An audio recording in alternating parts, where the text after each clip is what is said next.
আন্তর্জাতিক অপরাধ ট্রাইব্যুনাল অধ্যাদেশের খসড়া অনুমোদন। কাল সেনাকুঞ্জে যাচ্ছেন খালেদা জিয়া। সবার আমানতের নিরাপত্তার দায়িত্ব কেন্দ্রীয় ব্যাংকের, জানালেন গভর্নর। সবার আমানতের নিরাপত্তার দায়িত্ব কেন্দ্রীয় ব্যাংকের, জানালেন গভর্নর। প্রয়োজনে দ্বিতীয় অভ্যুত্থান হবে, হুমকি দিয়েছেন সার্জিস হাসনাত। পাকিস্তানে আত্মঘাতী বোমা হামলায় নিহত 11 নিরাপত্তা বাহিনীর সদস্য। ওয়েস্ট ইন্ডিজ সিরিজে ব্যাটিং কোচের দায়িত্বে সালাউদ্দিন। স্বাগত জানাচ্ছি কালের কণ্ঠ সংবাদের, সাথে আছি আমি অপর্ণা বর্ষা। এতক্ষণ শুনছিলেন সংবাদ শিরোনাম, এবার বিস্তারিত। গণহত্যা সহ মানবতা বিরোধী অপরাধের মামলার বিচারের জন্য আন্তর্জাতিক অপরাধ ট্রাইব্যুনাল সংশোধন অধ্যাদেশের খসড়া অনুমোদন দিয়েছে উপদেষ্টা পরিষদ। এই অধ্যাদেশ জারি হলে মানবতা বিরোধী অপরাধে জড়িত রাজনৈতিক দলের বিচারে সুপারিশ করতে পারবে ট্রাইব্যুনাল। বুধবার সচিবালয়ে উপদেষ্টা পরিষদের বৈঠকে অধ্যাদেশের এই খসড়াটি অনুমোদন দেওয়া হয়। খসড়ায় বলা হয়েছে, অপরাধ সংগঠনের দায়ে রাজনৈতিক দলকে সরাসরি শাস্তি প্রদানের ক্ষমতা আন্তর্জাতিক অপরাধ ট্রাইব্যুনালকে দেয়া হচ্ছে না। তবে ট্রাইব্যুনাল চাইলে প্রয়োজনীয় শাস্তিমূলক ব্যবস্থা গ্রহণের জন্য সংশ্লিষ্ট কর্তৃপক্ষের কাছে সুপারিশ করতে পারবেন।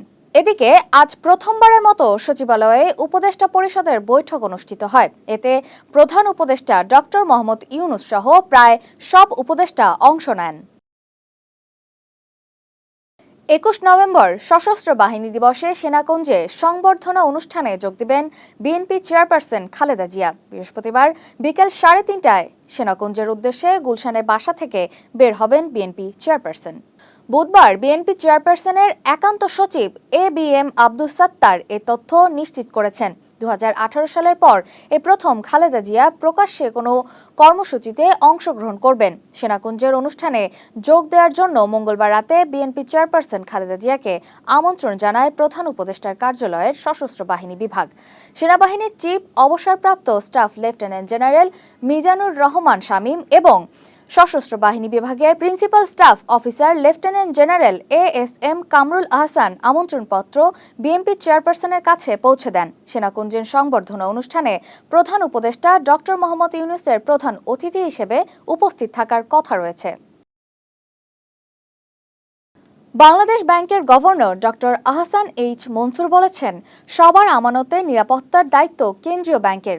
কেন্দ্রীয় ব্যাংকের প্রধান লক্ষ্য সবার আমানত ফেরত দেওয়া। এজন্য বিভিন্ন ব্যবস্থা নেওয়া হচ্ছে, তবে ব্যাংকগুলোকে ঢালাওভাবে তারল্য সহায়তা করা হবে না। বিস্তারিত ময়ূক ইসলামের প্রতিবেদনে।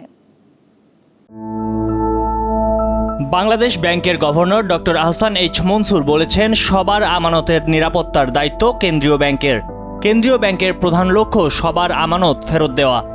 এজন্য বিভিন্ন ব্যবস্থা নেওয়া হচ্ছে, ব্যাংকগুলোকে সহায়তা করা হবে। সোমবার মতিঝিলে বাংলাদেশ ব্যাংকের প্রধান কার্যালয়ে দেশের আর্থিক খাতের সমসাময়িক ইস্যু নিয়ে সাংবাদিকদের সঙ্গে আলাপকালে তিনি এসব কথা বলেন। গভর্নর বলেন, কোনো ব্যাংক টাকা চাইলো আর দিয়ে দিলাম এরকমটা হবে না। ব্যাংকগুলোকে ঢালাওভাবে তারল্য সহায়তা করা হবে না। সব হিসাব নিকাশ করে সংস্কার অগ্রগতি দেখেই ব্যাংকগুলোকে সহযোগিতা করা হবে। তিনি বলেন, রাজনৈতিক পট পরিবর্তনের পর কিছু ব্যাংক ভালো করছে, তাদের মধ্যে বেসরকারি খাতের সবচেয়ে বড় ব্যাংক ইসলামী ব্যাংক ঘুরে দাঁড়াচ্ছে। কেন্দ্রীয় ব্যাংকের গভর্নর বলেন, ব্যাংকিং খাতে অনিয়মের অভিযোগে এসালম গ্রুপের চেয়ারম্যান সহ অন্যান্য কর্মকর্তাদের বিরুদ্ধে আইনি ব্যবস্থা নেওয়া হবে। যারা প্রতিষ্ঠানের পক্ষে কাজ করছে বা করবে তাদের বাদ দিয়ে দেশ চলবে না। ঢালাওভাবে কাউকে চাকরি থেকে বাদ দেওয়াও যাবে না। তিনি উল্লেখ করেন, প্রতিষ্ঠানগুলো দেশের জাতীয় সম্পদ। ব্যক্তি থাকুক আর না থাকুক, প্রতিষ্ঠান থাকবে, প্রতিষ্ঠান চলবে।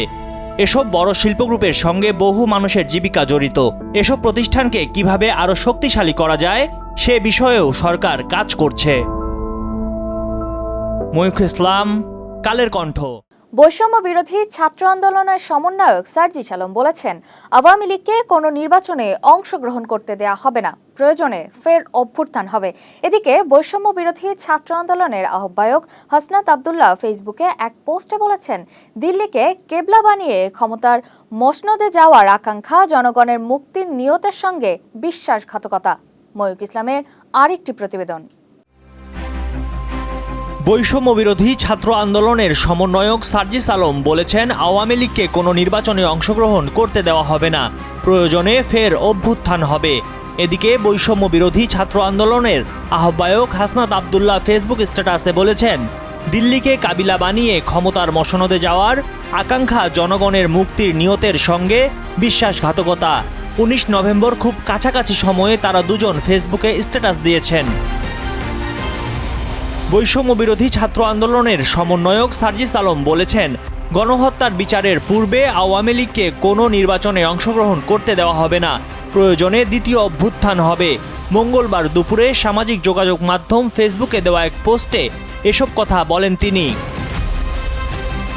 এদিকে বৈষম্য বিরোধী ছাত্র আন্দোলনের আহ্বায়ক হাসনাত আব্দুল্লাহ ফেসবুক পোস্টে বলেন, ছেলেদের রক্তের ওপর পা রেখে দিল্লিকে কাবিলা বানিয়ে ক্ষমতার মসনদে যাওয়ার আকাঙ্ক্ষা জনগণের মুক্তির নিয়তের সঙ্গে বিশ্বাসঘাতকতা।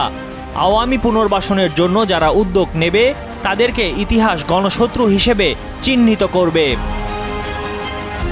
ওই ফেসবুক পোস্টে হাসনাত আব্দুল্লাহ আরও লিখেছেন, জুলাই অভ্যুত্থানের স্পিরিটকে যারা ধারণ করে, যারা গণমানুষের আশা আকাঙ্ক্ষার প্রতিফলন ঘটাতে চায়, তারা 24 পরবর্তী বাংলাদেশে আওয়ামী লীগের বিচার নিশ্চিত করার দাবি ছাড়া আওয়ামী লীগ নিয়ে রাজনৈতিক অঙ্গনে আর কোনো দ্বিতীয় বক্তব্য দিতে পারে না।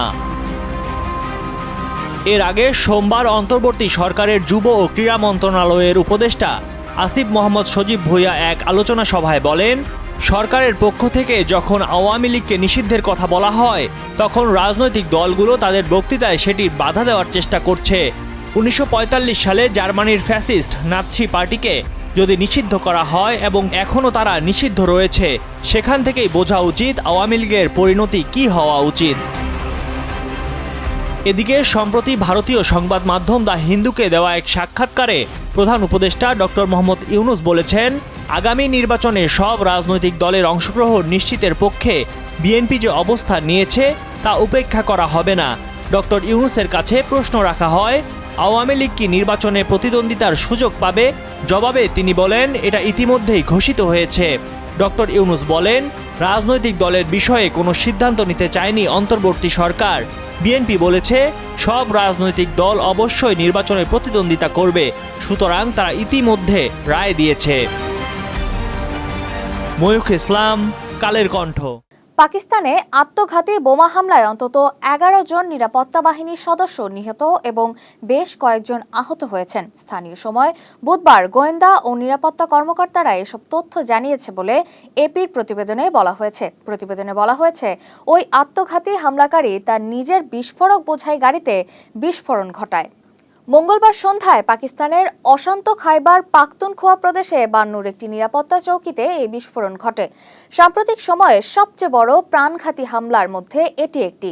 পাকিস্তানি তালেবানের একটি বিচ্ছিন্ন অংশ হাফিজ গুল বাহাদুর গ্রুপ একটি বিবৃতিতে এই হামলার দায় স্বীকার করেছে। সরকারের পক্ষ থেকে তাৎক্ষণিকভাবে কোনো মন্তব্য করা হয়নি, তবে নিরাপত্তা ও গোয়েন্দা কর্মকর্তারা বলেছেন, নিরাপত্তা কর্মীরা ওই হামলার পরিকল্পনাকারীদের বিরুদ্ধে একটি অভিযান চালাচ্ছে। নাম প্রকাশ না করার শর্তে ওই কর্মকর্তারা এই তথ্য জানিয়েছেন। সবশেষ দক্ষিণ আফ্রিকা সিরিজের আগে বরখাস্ত হন তখনকার হেড কোচ চন্দ্রিকা হাথুরুসিংহে। এরপর জাতীয় দলের কোচিং স্টাফে এসেছে বেশ কিছু পরিবর্তন। সিনিয়র সহকারী কোচ হিসেবে যোগ দিয়েছেন মোহাম্মদ সালাউদ্দিন।